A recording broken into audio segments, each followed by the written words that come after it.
It's cold and warm in here. And this is a workshop for the Mahayana Buddhist teaching-based intervention awareness training program workshop. And I actually introduced the outline and the content of the program, the theoretical foundation of the program yesterday. And mainly what I'm going to do today is to introduce to you the meditations method that we use inside the whole program. The meditation method, in fact, is one of the most important part of the program, and I think it's only through the successful implication of the meditation program that the program itself becomes effective. As you saw from Bonnie's presentation, that the data that we presented is very convincing, that the pre and post measurements and even the neuroscientific data that we used is, actually was able to help the people change in a way that the neurological measurement can actually show up in the measurements. So I noticed that some of you were not here yesterday. I want to go through the basic outline of the program to you so that you have an idea of what we were talking about. This is the Mahayana Buddhist teaching and practice. The main ingredient or the main how is it different from other intervention program is that this is Mahayana teaching, as opposed to what I introduced this morning as the Dharma therapy that is aligned with the traditional teaching, the early Buddhist teachings.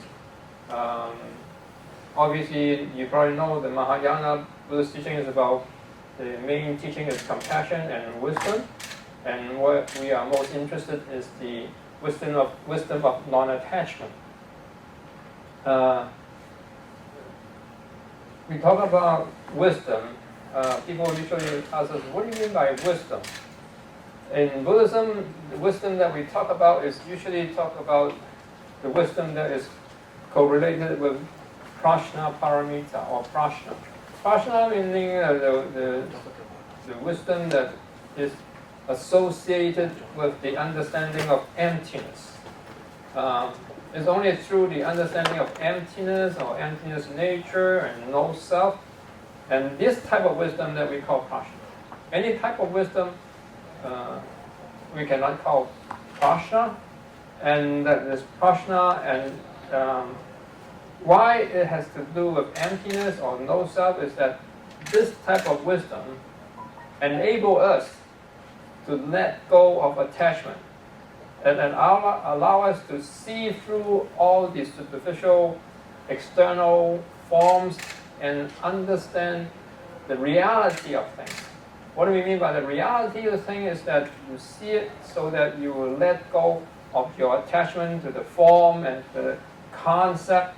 And when you let go of the form and concept, and more particularly the attachment to the five skandha, only then you will be able to be free from attachment, and then you become enlightened. So it's always about the wisdom and compassion. And then we say textually aligned. Textually aligned, as I explained yesterday, is that there are many intervention programs, and the intervention program get one sections of practice from one Buddhist denomination, another from another denominations, and then this meditation from this method, and then they integrate them together. And there are some Buddhist scholars that said if you take this bit from this intervention and bit from that intervention and you integrate them together, as long as it is statistically effective, then you employ it. Then some Buddhist scholars say that the way you do it like that can be textually non-aligned. Then there will be some not concurrent. That means the things are not synchronized. So therefore, when people say that, then we say, why don't we put everything back together so that we take everything from one text, meaning the theory of suffering, the theory of ending suffering, and the meditation methods, the practice itself, are all from one school. Therefore, the practice and the theories are all textually aligned. That's what we mean by that. So therefore, we take it from one, the theory and practice are coherent. Therefore, supposedly, sail smoother. So it's a 6 week and 3 hours. And during this 6 week or 7 weeks program, the program is all implemented, all integrated. The meditation program is introduced 1 week and after and 1 week. So the things I'm introduced to you now is basically should be actually spread out in 7 weeks. So we practice one section and then you do it for one week, and then after practicing 1 week, you come back, we teach you something more, and it's a progressive learning effort rather than just you do it in half an hour, in 1.5 hours. But I want to introduce to you at least the theory, what we do, what we're trying to do, and at least you have the idea what we are trying to do. The idea is not very unique, and it's not that difficult to understand. Okay, so the text that we got from is the Chanti-Mochana Sutra, in Chinese, Gai San King, one of the most important Yogacara texts, and it's from the Mind-only school, it's Wai Sik Zhong. And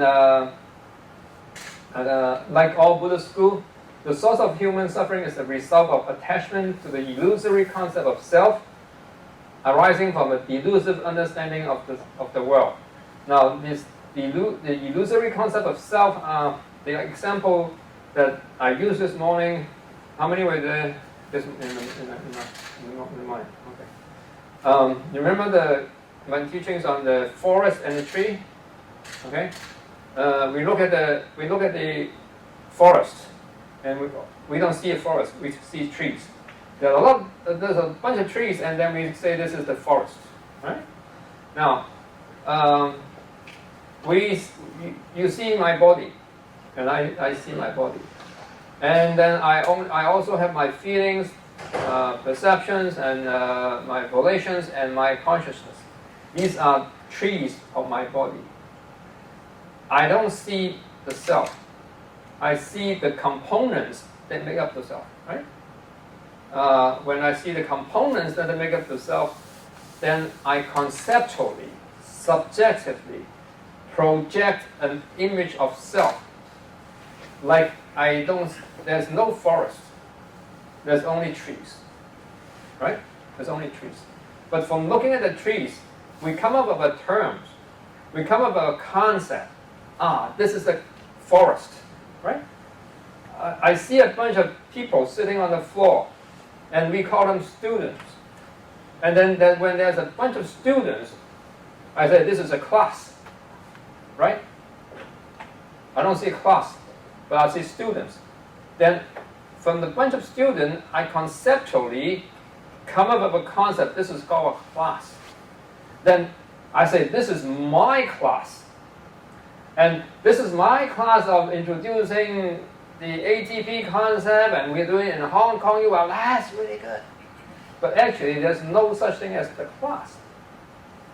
There's only a bunch of people. When I go in more focused, then I don't see people. I see faces, I see skins, I see bones. So, classes that I said this morning, the class is a compound noun, right? Trees, forest.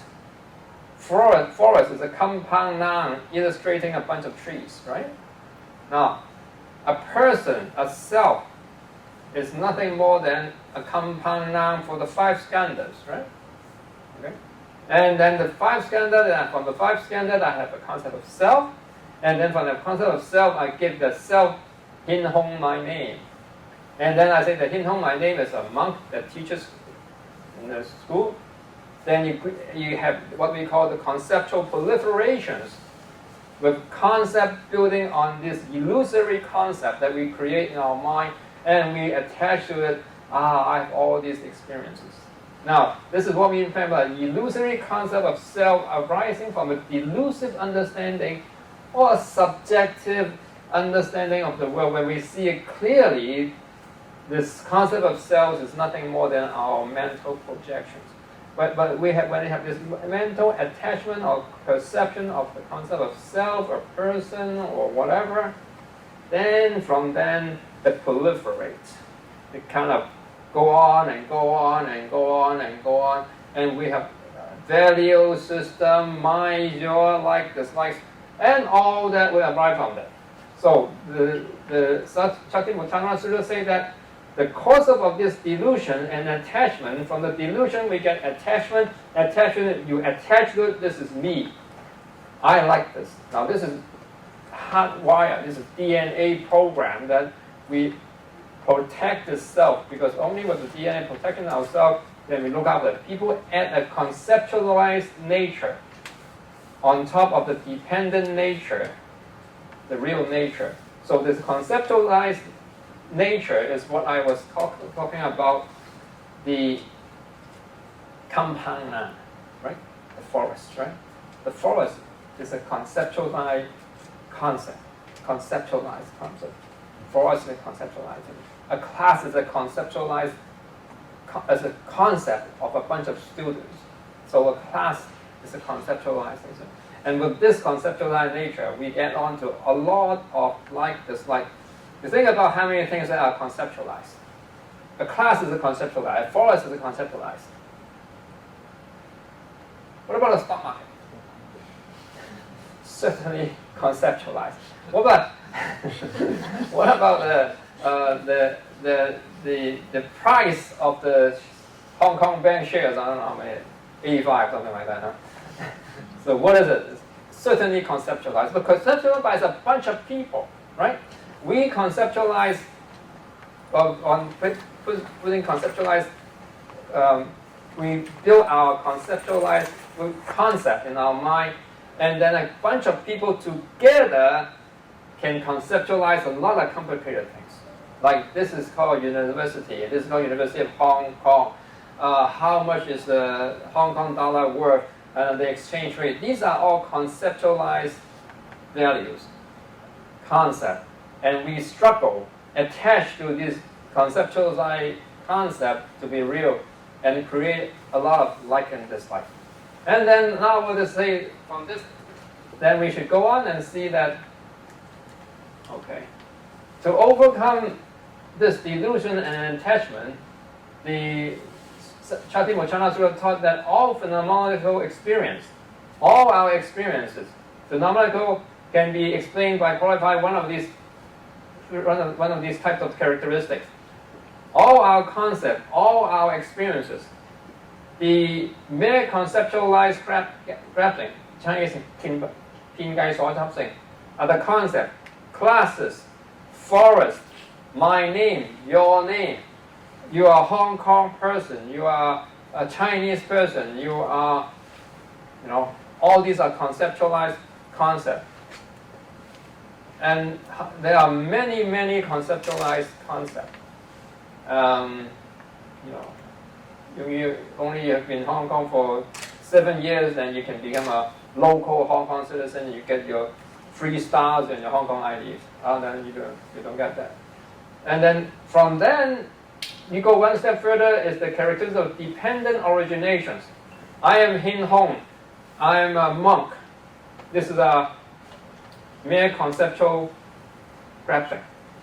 Now, this body that I have is not conceptualized.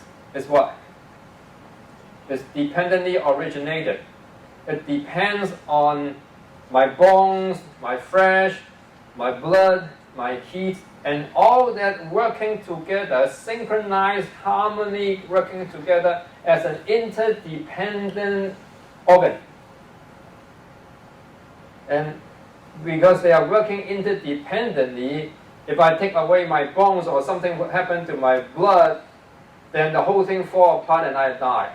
Then when When I die, the bones and they are not interdependent anymore, they fall apart. When they fall apart, it's not one unit. But however, now I am one unit. And this one unit is all the things working together become a one interdependent unit. Therefore, it's called a dependently originated or dependent arising phenomena.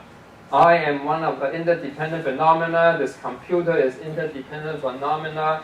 And there are many interdependent phenomena, and they are in some way more real than the mere conceptualized graphing, right? However, these interdependent originations, when we attach them, we think they're so real, and I know the name is illusory, the concept is illusory. Hong Kong, China, these are all illusory. American, Japanese, these are all illusory, I know. But this is a piece of that, this is me. But we attach that even more, right? So mere conceptual is dependent origination. And then if you go from there to one step further, yeah, okay. I know that there are dependent origination phenomena, and I look at this dependent originated phenomena, we go in and study, and clearly we see that these interdependent phenomena are all absent of a self, right? I can look, this is my hand that belongs to me, my bones that belong to me, my experience that belong to me, and my thinking and my memory that belong to me. When I search among all the things that belong to me, I will not find me, right? Okay? I will go see all the trees in the forest. I go into the forest and I look among the trees. If I look among the trees, will I be able to find forest? No, right? If I look among the 5 skandha, will I find me? No, you will only find the 5 skandha. You find the 5 skandha that belong to me. You go to the forest and you see the trees and you say the trees belong to the forest, right? The trees belong to the forest. Would you be able to find the forest? The trees belong to the forest. Would you be able to find the forest? No. You only find the trees. When you have a bunch of trees and you call it a forest. But the trees is the forest. The forest is the tree. The 5 skandha is the self. The self is the 5 skandha. The self is a concept that we put on the 5 skandha. Okay? Now, when you know that, when you understand that, then you know that the names is mere conceptualized, and then you understand the dependent origination, and then the perfect characteristic of the 5 skandha is what?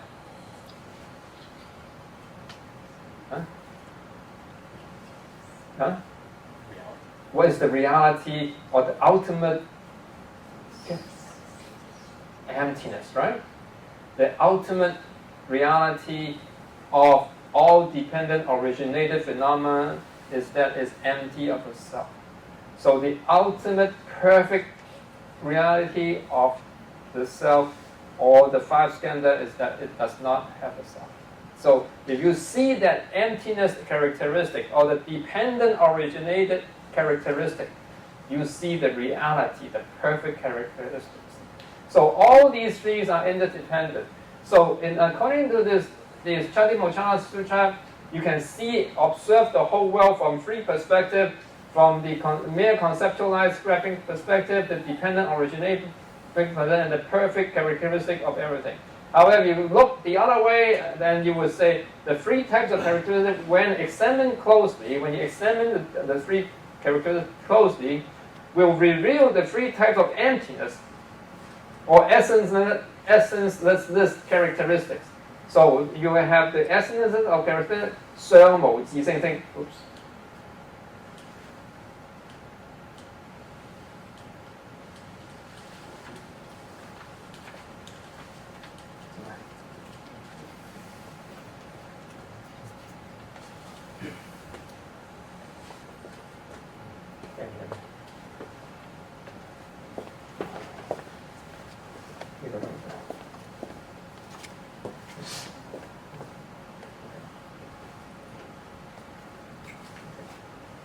So it's then you have the essencelessness. Essencelessness, okay? So the essencelessness characteristics. I mean, in Chinese, 相無自性性. 相, the form, the characteristics.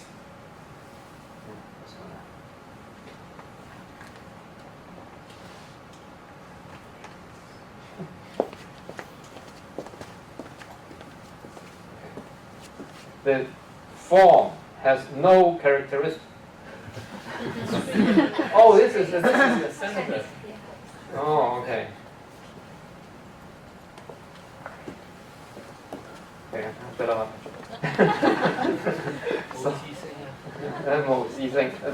there's no character. The forms has no characteristic. That type of characteristic. Okay, the characteristic of the form having no characteristics. Okay, the characteristic of everything that arisen has no characteristic. The characteristic of, ultimately speaking, there isn't any kind of characteristics. Okay, so from explaining the three characteristics, the objective is so that you see that they are all essencelessness. They are all emptiness. Okay. Therefore, by understanding the three types of essencelessness characteristic of the intrinsic emptiness nature, a person can gain wisdom and insight to helping him or her to forego the attachment to all phenomenological experience that would fall within the three types of characteristics, and to therefore develop the wisdom of non-attachment. The wisdom of non-attachment is what we are most interested in. It's only through the development or attainment of the wisdom of non-attachment that we'll be able to develop the necessary wisdom to end our suffering. As Bonnie showed us yesterday, that the measurement of non-attachment is the mediating factors that allow the people actually to gain the improve their psychological well-being, the ability to improve in their psychological being is through the understanding of non-attachment. So that's very important. So the meditation method of ATP is also taught in a way to synchronize of the understanding of these three type of characteristics and the three type of essenceless characteristics. So it's also included corresponding meditation methods. So we talked about this already. So the outline, we talked about it yesterday, generating aspiration, learning experience the power of awareness, recognizing, understanding the university of suffering. So actually the whole process, the whole seven weeks, we introduced this meditation methods, we spread out into 7 weeks. So each week we teach a little bit more, teach a little bit more. So, but I'll give them all to you today, okay? A little heavy, but it's okay. Huh? So the first is that we start out with the meditation on top, and in the text, the meditation is separated into the samatha and vipassana, okay? And if you want to see the Chinese, this is a xi同埋觀, okay? And then the samatha meaning one-pointedness of mind, and then vipassana meaning to differentiate and understand. So this is during the practice of meditation, there are two sections, the two parts to meditation. The first part is that you develop the samatha, learning how to focus your mind. Okay, this is the first thing that we need to do. Let's talk about the samatha first, okay? Now, the practice of samatha, there's what we call the searching and the watching. Now, what is the searching and the watching? Meditation is a Sanskrit or jhana for Pali. It's a form of mental exercise. Mental exercise is the practice of tranquility on concentration and the practice of observation and wisdom, and to train and develop the mind. So for practice of samatha, tranquility, that is paying attention and being mindful of images without differentiating. So that means, for example, you are mindful of the in and out of your breath. So what you are doing is that you only pay attention to the in and out breath of out. In, you know in, out, you know out. So the only duty that you do is to be mindful of the in and the out, in and the out. And you do it in such a way that you are not differentiating. Not differentiating, you're not analyzing how does the breath come from, what is supporting this breathing, who is exercising the breathing. No, you don't analyze it. All you do is you pay attention in, out, in, out, and out. That's what you call non-differentiation. And then hopefully that you attain the equanimity, meaning equanimity of the focus and concentration, how much you go in, how much you come out, in a way that is the stability and remaining focus. You want to do it continuously without fluctuating. And it's a sustainable way of concentration. So it's very important. You say, how can I be successful in the practice of tranquility or samatha?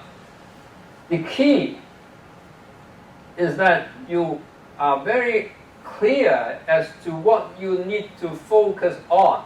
You need to know, what am I supposed to be focusing on? For example, you want to focus on your learning mindful breathing.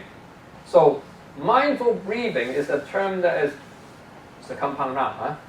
And it means that the movement of your lung, the air going in and out. Now what should you be paying attention to? Are you paying attention to the movement of your tummy rising or falling? Are you paying attention to the air coming in and going out?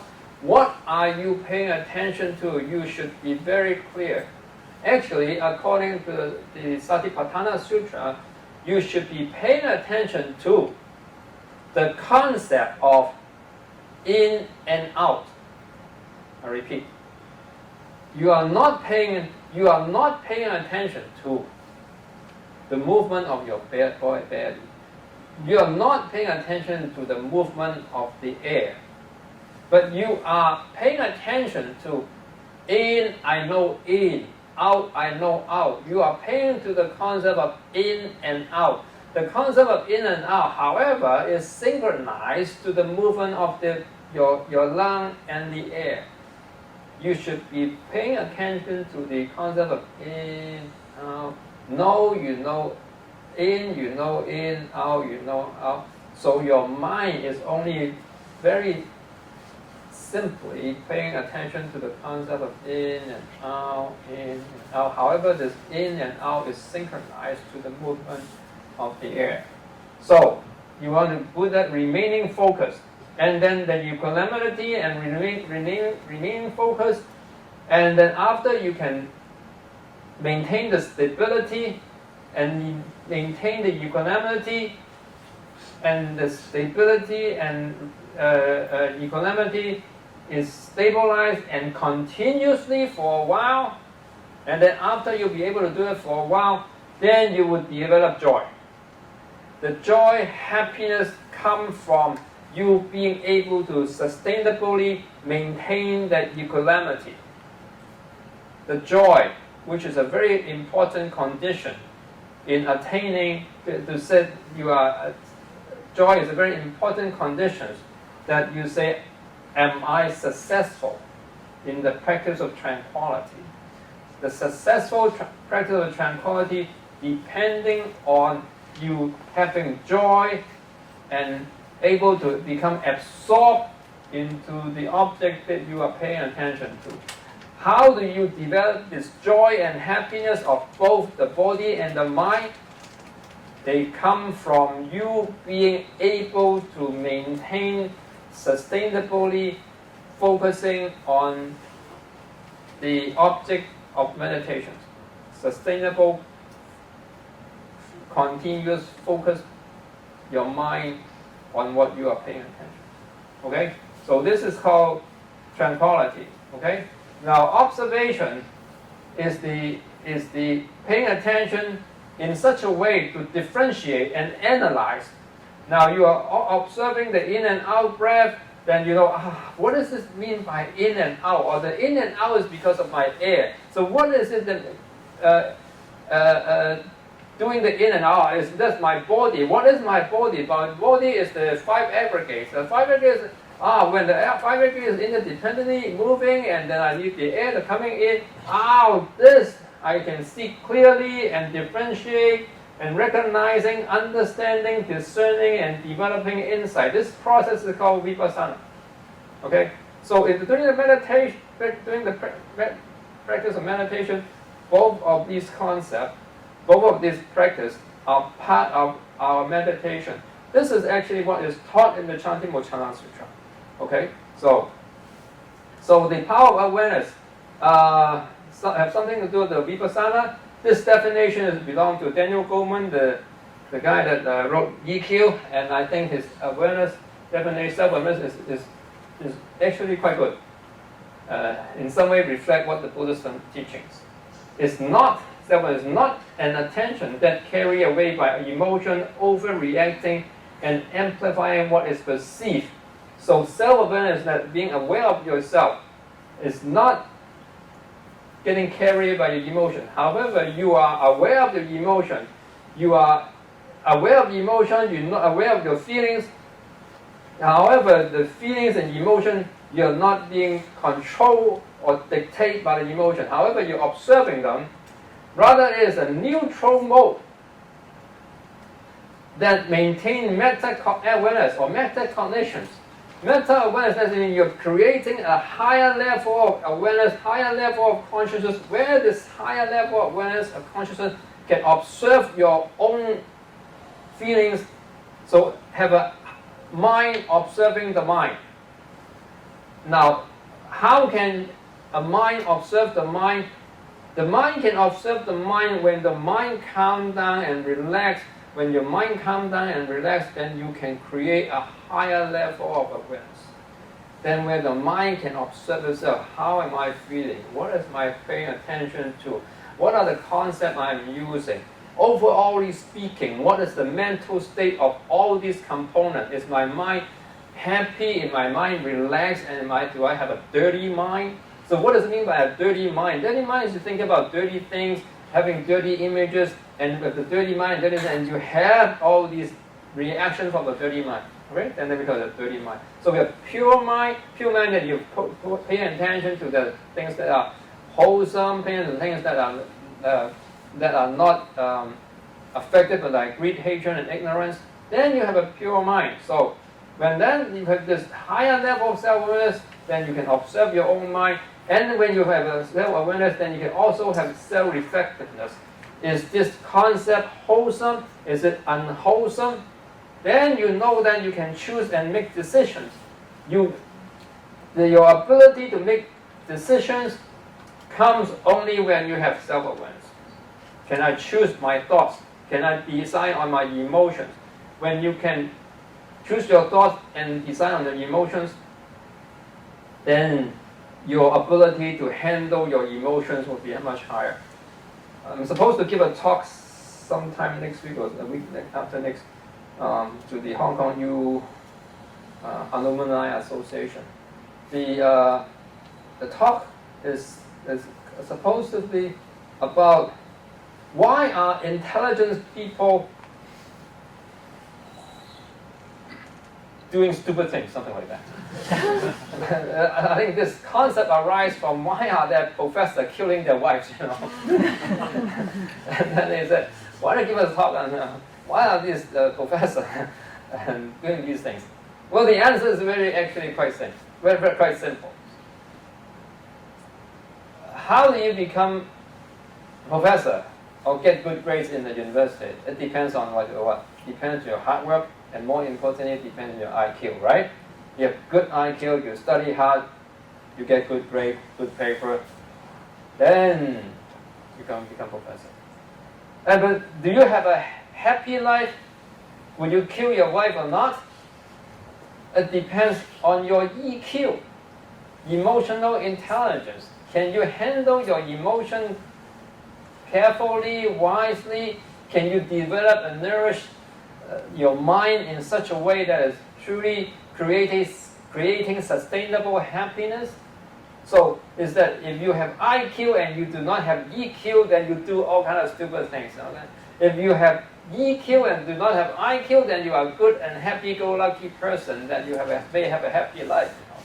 So that's why I say EQ is very often more important than IQ. Okay, so more importantly, IQ is something you are more or less born with, right? You are born with a high IQ of 130, then wow, very good. But then are you born with a bad EQ? When you were born, you were treated badly, and you have terrible experience when you were in your childhood. But when you grow up, you have become close to good people, and you have these, then you can increase your EQ, your ability to handle emotions. Then you can still be a very good person. Your EQ can be learned and practiced and developed. This is very most important. So, am I talking too much? Anyway. Well, I'll just go on. And then the important paying and meditation skill is the paying attention. Now, the paying attention is the only freedom. This is the only true freedom that a person has. Your body, you did not choose. But what you decide to pay attention to is the ultimate freedom that a person has. Can you pay attention to the boat of the Star Ferry? Can you imagine it? Oh yeah, can you imagine this boat of Star Ferry? Okay, can you pay attention? Think about $1,000 bill. You know the golden dollar bill? See it, right? So you can pay attention to anything that you want. Now, this is a very powerful tool. You pay attention to $1,000 bill, and pay attention to ice cream cone, and pay attention to the Avalokitesvara, the Buddha菩萨, and pay attention to your own suffering, pay attention to other people's suffering, pay attention to Buddha's teachings. Now you can pay attention to all these things. Whatever you think about, whatever thing you want to pay attention, you can pay attention to. But what you pay attention to, the result of what you pay attention to, you do not get to choose. You understand what I mean? You can choose whatever you want to pay attention to. But whatever you pay attention to, the result of what you pay attention to, you cannot choose. If you pay attention to the tastiness, the yumminess of ice cream, then the result is, I want to have an ice cream, right? Now you pay attention to the ice cream and you say, this is cream, there's calorie, there's a lot of sugar with ice, the sugar and cream, then the calorie, I'll probably gain weight, and I gain weight, and nobody is going to like me, forget the ice cream drop. So what you pay attention to, you can choose. But the result of what you pay attention to is automatic, reflexive. When you have this, that come to be, and when the rising of this, that come to be. But what you pay attention to, you have a choice. So be careful of directing your mind to focus on the object of your attention. Now, during meditation, we intentionally pick an object that we pay attention to as in a way that we develop our meditation. For example, directing our attention towards our breathing while trying to breathe relaxingly and effortlessly. So it's your attention that we are trying to develop. And then this is the first skill. How do we pay attention and what we pay attention? These are very important things that we need to develop. And then right thinking and contemplations. Now this is also very powerful tools that can help our mind focus on the objects of meditation. It can also help the mind to develop a better attitude and understanding of the objects of meditation.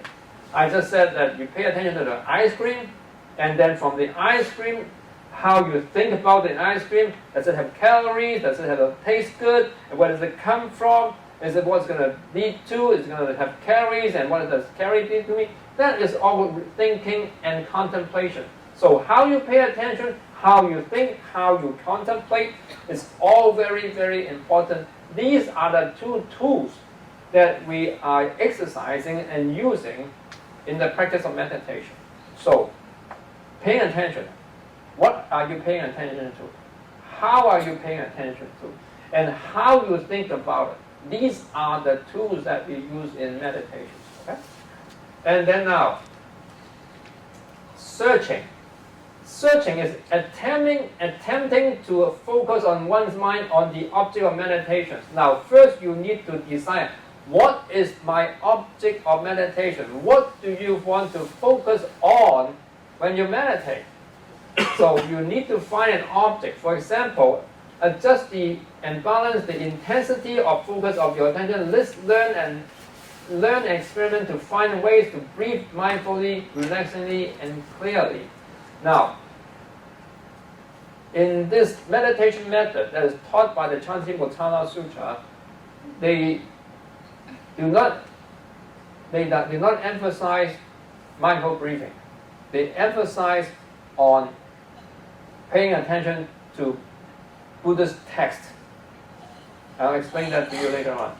Now, let's finish with the searching. Searching is that the Chinese chao, looking, searching.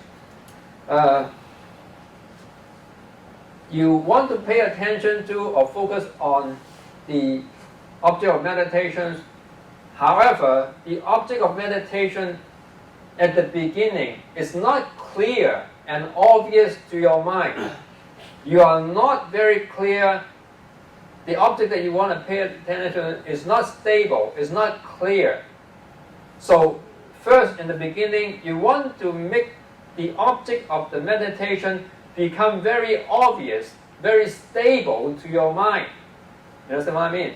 So you know, this, for example, you were listening to the meditation compassion that was talked about in this morning.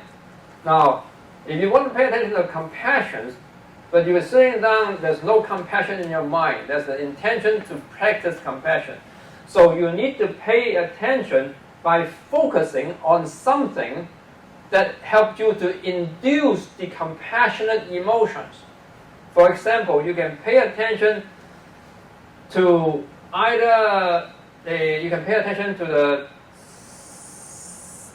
let's start with yourself.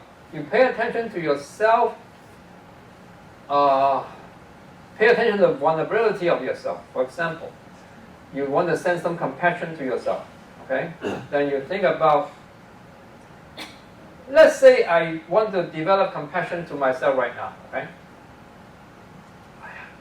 Hongxi, you're trying to deliver this talk to these people. And I don't know am I doing right and okay or not. But it's okay, I mean, you're trying your best. So I think they are compassionate. And I should be compassionate to myself. So you try your best, even though you're successful or not successful, it's okay, just do it. Because you are an ordinary person. You have that, you're imperfect. So when you're imperfect, as long as you try, that's okay. Then you say, yeah, you're okay, you're doing okay. So don't worry about it. Then because of my vulnerability, my inability, my vulnerability, that then I understand my difficulty and my suffering. By understanding my vulnerability, understanding my suffering, then I comfort myself. You understand? I comfort myself. It's okay, don't worry. Be nice to yourself. Even though you're not doing okay, or maybe you're trying to be okay, then I know that you will have that difficulty. So be compassionate to yourself. It's okay, don't worry. In that way, you comfort yourself. Now then you are sending compassion to yourself, right? Then now, how did I come up with the compassion? I am now focusing, paying attention to myself, paying to the humanity or the vulnerability of myself. And then because I have this vulnerability, I have this little suffering, then I comfort myself. And the act of comforting myself is compassion. Okay? So, and then when I do that, then I can look at myself, then I can look at you people. You people are also in life, you have also many vulnerability, you have many difficulty. And then because you have difficulty and vulnerability, but there's certainly someone in your life that when you have difficult, when you have challenges, that you're failing, then some people will come and help you, and so that your suffering will be finished, that your end, and then you yourself will probably should be good to yourself and love yourself and understand the vulnerability of yourself. And so that I wish that you all can also be nice to yourself and love yourself. And then when you focus in such a way, and you focus in such a way that by focusing and paying attention and thinking in such a way, then the compassionate feelings slowly come up, and you maintain that focus of the person and continuously sending the compassionate towards that person, then you have found your object of meditation. The object of meditation in that case is the compassion and the person that you pay attention to. And you maintain that image of the person, and you maintain that compassion continuously that you have found the object of meditation. When you found the object of meditation, then you go on to watching. You maintain the person, you maintain the compassion.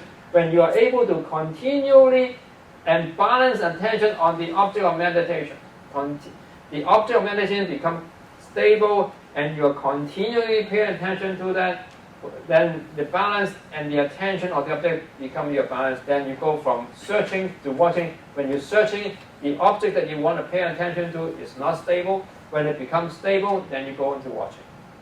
Okay? So, I think I'm spending too much time on this. Okay, the 5 factors of the practice of meditation: searching, watching, and then raptures. That when you have the searching and watching, when you're able to maintain and sustain thoughts on paying attention to the object of meditation, after a while we have the raptures, the joy, and then from the physical joy to the mental bliss, and then the one-pointedness with equanimity in your mind become integrated and melted in with this vocabulary that you pay attention to. Okay? Now, so practitioners who use metta meditation focus on the teachings of the scriptures. Now, this is Charitable Sutta, the Gautama thing is how it's taken. The meditation focus on the teaching of the scripture, and they gather and summarize them into a collective whole. For example, a poem or mantra, to attentively and contemplate them. So according to the sutra, we summarize and condense all the teachings of the text into one poem. The core Buddhist teachings that the participants learned and memorized in the ATP was the mantra Om Mani Padme Hum. Om Mani Padme Hum something is already summarized, a term, a collected. A mantra just meaning a collective teaching, a balanced teaching.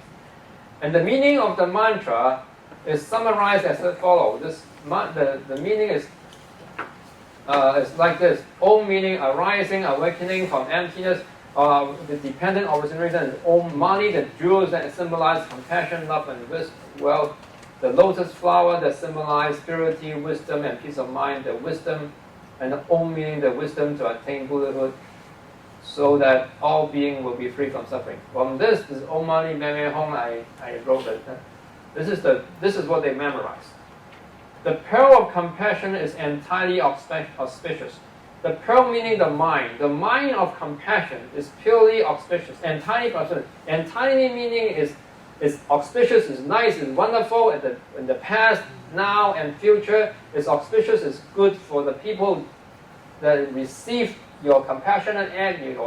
For example, you're donating some money to some people, then the person that receiving money is very happy, and then the person that donating money is also very happy, and he also getting the merits from donations, and then the act of donating then is also auspicious because it's creating good karma.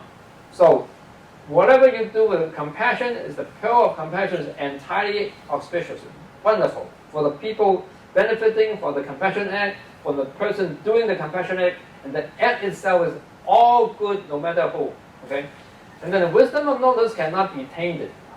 So the wisdom lotus, meaning the wisdom of non-attachment, cannot be tainted. No matter where you are, what is out there, what's going on, the mind, when you focus on non-attachment, when you focus on the prajna paramita wisdom, when you see emptiness in everything, then when you have see the emptiness and everything, there's nothing is going to be tainted, it's not going to be influenced by greed, hatred, and ignorance. Then all phenomena arise interdependently and are therefore intrinsically non-arising. So you need to understand this. All phenomena, including the five skandha, arise interdependently and are therefore intrinsically non-arising. Then may all beings be able to realize these truths. So this is what we ask the people to memorize, and then throughout the 7 weeks, they go home and memorize at the beginning. They just chant this. They memorize this poem, and they chant the Om Mani Padme Hum. They chant the Om Mani Padme Hum, and they memorize this poem. And we also have 2 other poems to help these people to nourish their compassion and their wisdom. And I'll use this. This is the mandala that we have asked them to look at. We actually distribute one of these things to each of the students and ask them to look at it. And this symbolizes, they look at it as a mandala. And this is when you, first at the beginning, you chant the Om Mani Padme Hum and you look at this mandala. And so you both have the mantra to help you to focus on, and then this mandala also for you to focus on. Now this is the beginning, this is the practice of what? Samatha, right? Okay, very good, from samatha. And then when you fix the samatha, and then we go on, and then you concentrate on the meaning, and then you go and elaborate on the understanding. Okay? This is another images. Okay, now this is the compassionate meditations. Now, in the original gatha of Om Mani Padme Hum, we started out with compassion and then to the wisdom of non-attachment. So we developed the compassion and the wisdom separately. Okay? Separately. And so this is how you need to come up with the compassion. So you need to memorize these terms. Suppose you're sitting nicely like you guys are, people are, and then you think, this is actually, you need to memorize it, but then in the beginning, you said, I have benefited from the compassions of others. Really happy and grateful. So what would you do? You think about on occasions where you were weak, when you were suffering, or you want somebody to help you. And actually, a very nice person come up and show you and give you comfort, either in the form of care, loving words, or material goods. And you can think about a person that actually helped you. So there are many people, maybe your teacher, your parents, a nice person, and then you are having some kind of suffering, some kind of, you wish somebody can help you. And then somebody show up. And then you think about that occasion, and think about the compassionate act of the person. And because of the compassionate act of the person, you benefited. And then because of the benefit that you receive, you feel happy. So nice that this person helped me when I have difficulty. I am really grateful. So there's 3 emotions you're developing. You see that the person has this compassion, and he's helping you, and then you are very happy and grateful.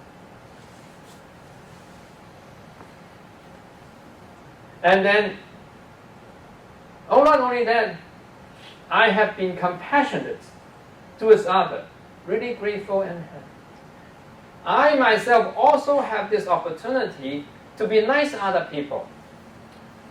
And there may be a dog or maybe a cat and they're suffering, and you give them some food, or somebody in difficulty, and you said, oh, I better go do something, and you actually go out and do something, and you feel, it's so good that I'll be able to help.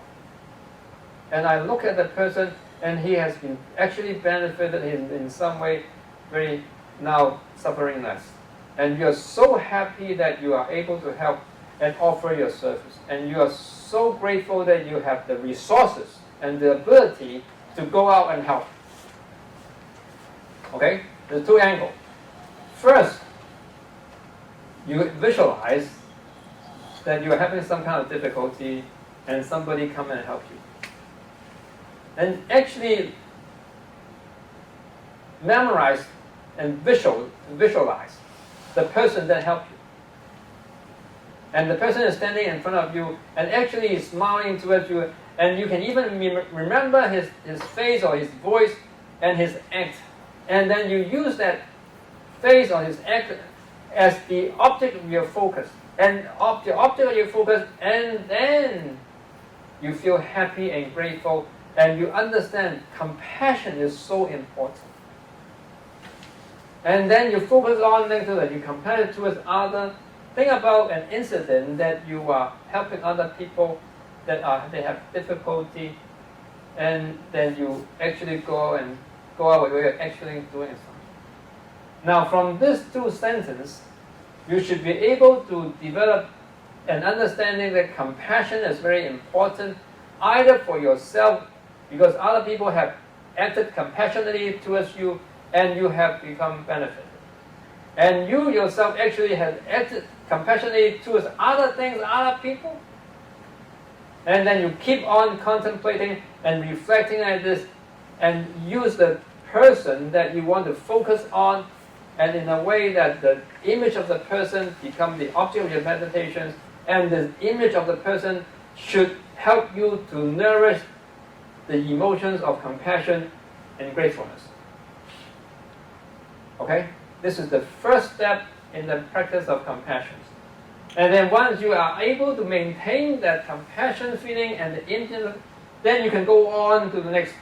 May I be free from pain and worry and suffering. Then you use that compassion and send towards yourself. And I myself also have vulnerability, that I should also be compassionate towards myself. And may I be free from hatred and anger. And you realize that you have anger one time, you have hatred one time, and this hatred and anger has actually caused you suffering in many respects. Then you should now be compassionate toward yourself so that this anger and hatred will be gone. Then may I be at peace with gratitude and wisdom, and then you wish and send this gratitude and wisdom toward yourself. And then this is the first step in your compassion and meditation. You want to try it? Okay, I've talked enough. Too much already. And then, you want to stand up first? Hurting too much, really? MaMa first.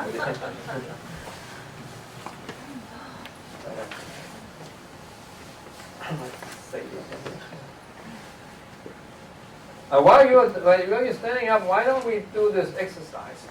Okay. You put your palm together like this in front of your palm and your chest. And then put your hands together in a way that they are touching each other. Then you are mindful of the sensation of the left hand touching the right hand, and then the right hand touching the left. Try to make that sensation of the hands touching become more obvious to you. Either by pressing a little harder or simply concentrate.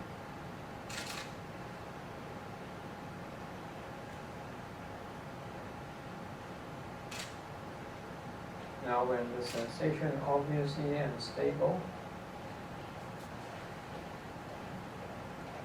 then push your hands slowly towards the sky.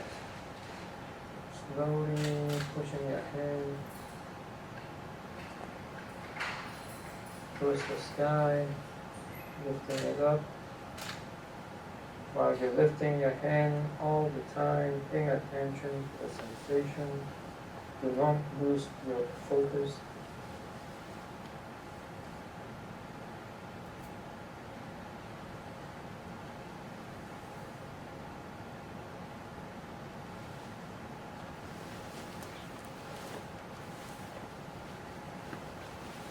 rising slowly, maintaining the focus.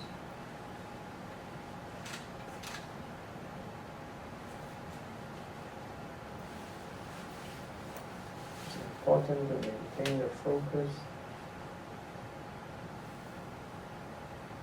So allow it to go all the way to the top. Equanimity, not too hard, not too soft.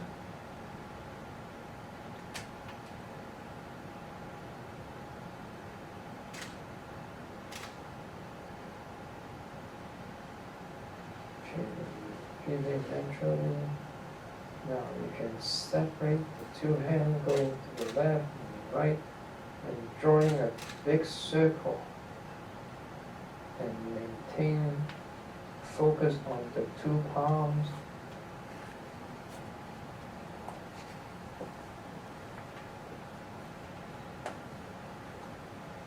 Just going to draw a big circle.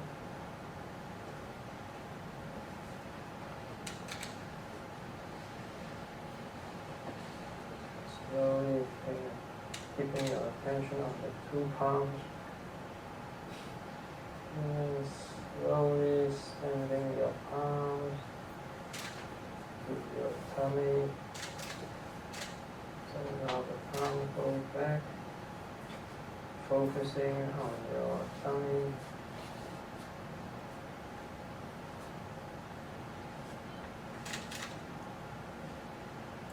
Slowly maintaining the focus and the attention.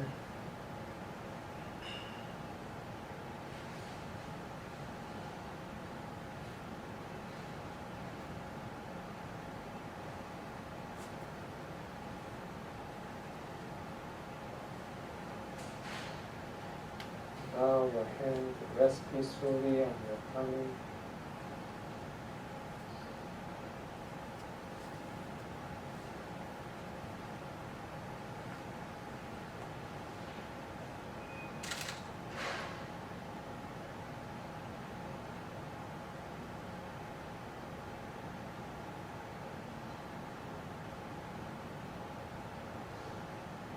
Let's do it again. Palms together in front of the chest. Relax. Balance.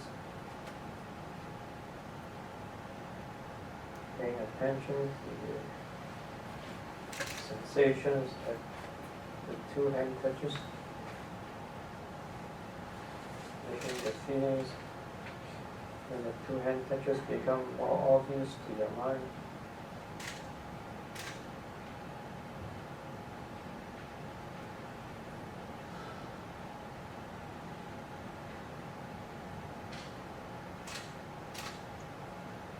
Everything is nice and slowly move your arms together towards the sky. At the same time maintaining the focus, continuously paying attention to the sensation of the two hands touching.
Get to the top, maintain the focus, breathing naturally.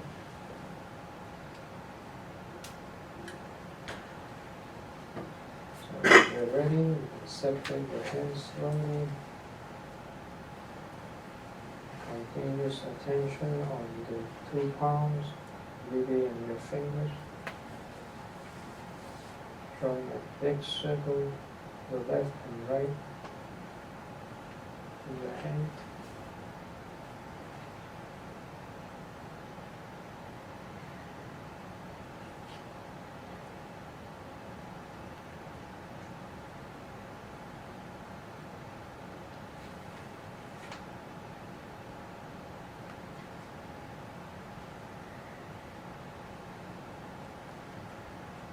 Continuous attention. Slowly extending your arms and your belly.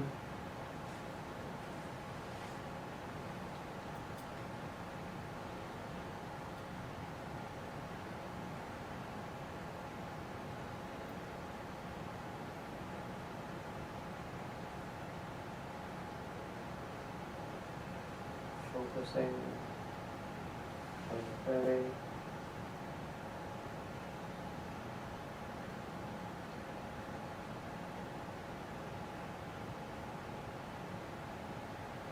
Allow your hand to rest peacefully, relaxingly on your belly.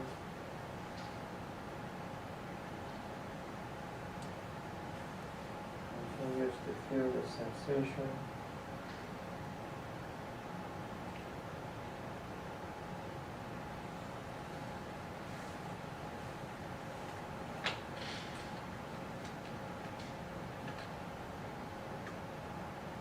Okay?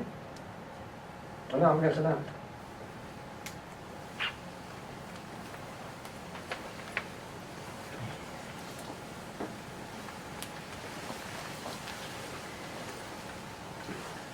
I assume that you know how to meditate and how to sit cross-legged.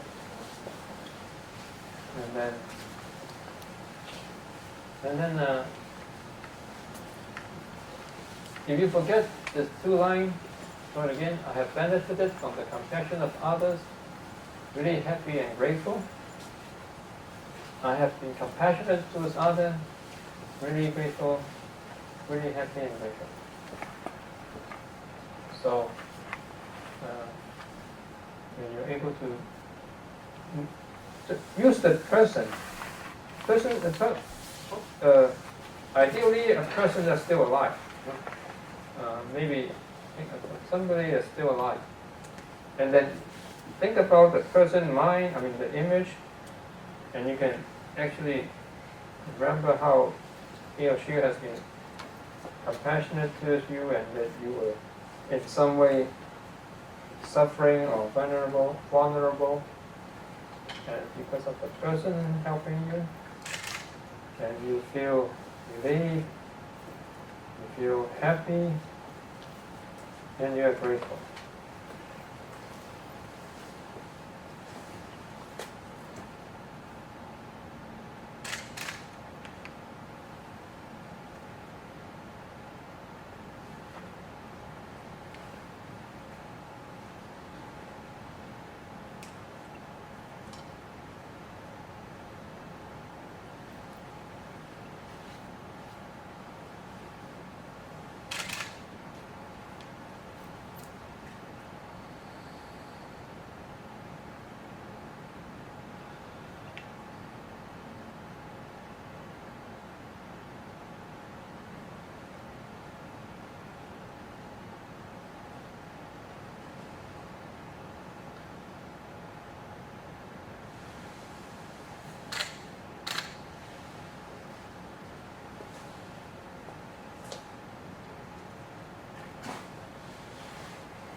develop the compassion.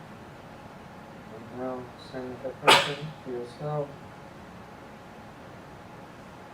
May I be free from worries and suffering. May I be free from hatred and anger. May I be at peace with gratitude and wisdom.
Okay?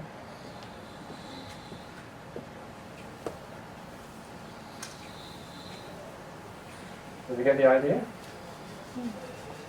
So we use the words to help us to come up with the necessary object of meditations, and then using the person image also to help us to focus.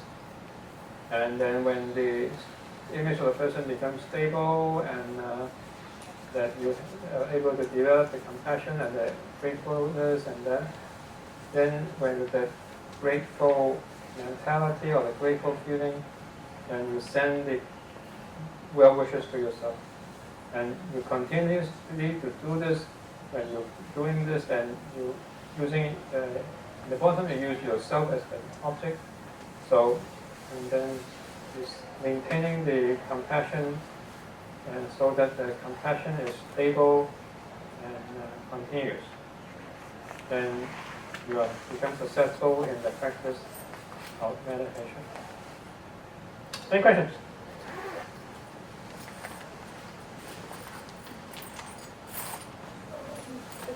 Meditation works in Chinese. Yeah, I have Chinese word for this. I can show you the And can one improvise towards the you can.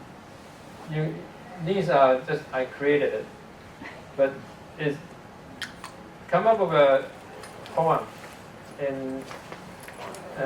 Show him the emptiness. Not one. I have emptiness. These are things that you can come up with a poem in a way that helps you to develop the compassion, and it's easy to memorize. Now this is the, I said, compassion meditation and emptiness meditation, and also the whole meaning of the Om Mani Padme. And you all along you can chant Om Mani Padme Hum also as a way for you to focus, and is find something, an image that you can help your mind to focus on, and then as you go on, then your mind becomes clear, and when you have when you can maintain that compassionate throughout in your mind throughout the day, you can continue to chant, remember the poem or remember the Om Mani Padme Hum. Whenever you remember the Om Mani Padme Hum, it should remind you the poems and the content of the poem. Then in that way you can maintain this compassionate feelings throughout your day. This is the emptiness meditation poem. I don't have the English translation. In Chinese, 作意思變成氣論. When you contemplate, when you think, and that would become conceptual proliferations. And this is the explaining how our minds work. Saying hey is only a conceptual proliferation. That means it's not real. Okay? And then 名義虛妄莫尋罪. The name, the words, and the meaning of the words are both mentally projected. They are not real. Do not indulge and get drowned into them. This is so that you see these concepts and the meanings are mental projections. 緣生緣滅生滅法 those dependently arisen phenomena and the phenomena that drift away or fall apart. These concept of arising and falling. 自性差別亦虛妄. The ultimate emptiness and the differentiation or analysis, all that too are illusion. So this is a summary of all the mental images. This is actually a summary of the three emptiness characteristics that I was talking about. So summarize the three emptiness characteristics into one poem, and then you memorize the poem, and then obviously you need to become more familiar with the understanding, and you become so familiar with them that whenever you think about this poem and when you think about the Om Mani Padme Hum, you are reminded of the emptiness nature of words and meanings and forms, things that arise, things that cease and fall away. They are all have this emptiness nature, and the purpose of you focusing on the emptiness nature is so that you become detached, not attached to them anymore. This is how we taught the student to develop the non-attachment attitudes in their mind, and we were able to do it. So we're just introducing you to the whole idea of how we do it. Any more questions? Okay, thank you for coming.